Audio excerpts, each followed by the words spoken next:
Hey there, misadventure aficionados. Get ready for a spooktacular treat as we unravel bonus content for Gretchens Misadventures Episode 6, Halloween Date Night. In today's video, we're diving into a wickedly amusing letter of complaint, Aunt Esme's infamous headache cure, a short story about Reginald's fate, and an exclusive bonus illustration. Grab your broomsticks and hold on tight.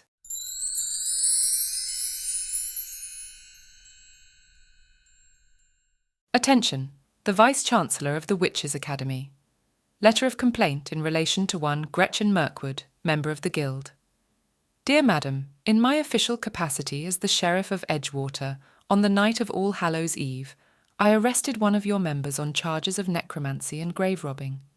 While the law remains unclear on the matter of ownership of the corpse in question, I feel it is my duty to report this abhorrent act to your establishment.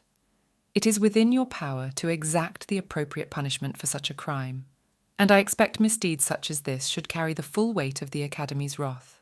I shall eagerly await your response and relay the matter to the magistrate. Yours in justice, Sheriff Norris.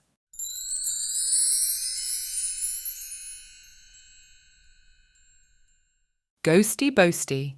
Reginald tipped his mug toward the ogres and gave the gnomes a wink. We was just looking for a bit of fun, you see. No bad feelings for the big man over there. He gave Jurgen a salute at the bar. But once a year to drink our fill is harsh. So we went off to the mill to see if we could scrounge up a proper party to celebrate. While I'm not complaining about ghostly booze, Reginald took a long sip of ethereal ale and made a face to illustrate his point. It does leave a lot to be desired. Raucous laughter erupted in the tavern, and patrons lifted tankards to mouths. Whether in solidarity or mockery, Reginald wasn't sure. The ghost grinned at his companions around the table and raised his voice. But a grand party wasn't to be found, you see. Oh no, a damsel in distress came calling. The lady in question, our very own Gretchen Mirkwood. A hush fell over the crowd, with the game of dice in the corner forgotten by the wood elves and gnomes trying their luck. An ogre turned in his seat, and even Jurgen seemed to lean a little closer. Oh yes, Reginald declared. She was in a right pickle too. She flies up the stairs of the mill into me arms and cries, "Oh, Reg, thank goodness I found a proper man such as yourself. I've gone and raised the dead." Reginald waggled his eyebrows and drifted closer to the ceiling as laughter erupted. He pitched his voice a louder to be heard. And I says, "Well, of course, sweetheart, I'm standing right here, standing at full attention." Reginald grinned as ogres thumped their knees and gnomes clutched their bellies at the quip. But he wasn't done yet and gave a flourish of his arms. But you see, the silly wench did raise a rotting corpse, and it was up to me to save the day. The tavern quietened, and Reginald blinked as their faces dropped. It didn't seem quite right, and he turned to see the witch in question standing behind him with a murderous look on her face. She held up a bottle and quirked her eyebrow.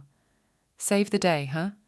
As I remember it, you were happy to throw me under the cart as soon as the sheriff caught up to us." Her face broke into a nasty grin. "And it's about time we settle the score. My spellbook had a nice enchantment for ghost in a bottle. I think it's about time you take a little vacation." She held the bottle aloft and muttered an incantation.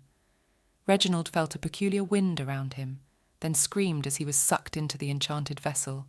The pressure was stifling, and his view of the Salton Bog became obscured by cloudy glass.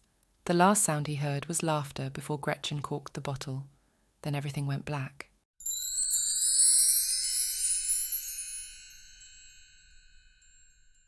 Headache cure.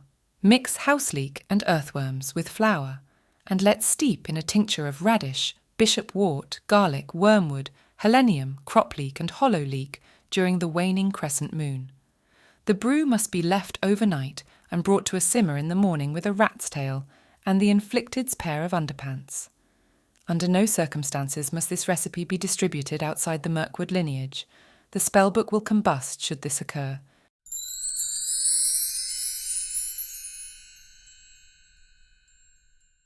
And of course, here we have a bonus illustration by Rod Savely. We hope you had a hauntingly good time exploring these bonus bits from Episode 6, Halloween Date Night. If you're hungry for more magical misadventures and exclusive behind-the-scenes treats, don't forget to hit like, subscribe, and ring that notification bell. Until next time, may your days be filled with magic, mischief, and a touch of Halloween fright.